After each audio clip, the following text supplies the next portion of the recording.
بسم الله الرحمن الرحيم. ألف لام ميم. ذلك الكتاب لا ريب فيه هدى للمتقين الذين يؤمنون بالغيب ويقيمون الصلاة ومما رزقناهم ينفقون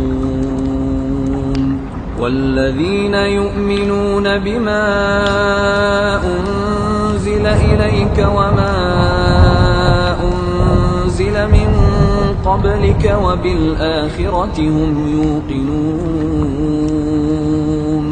أولئك على هدى من ربهم وأولئك هم المفلحون. إن الذين كفروا سواء عليهم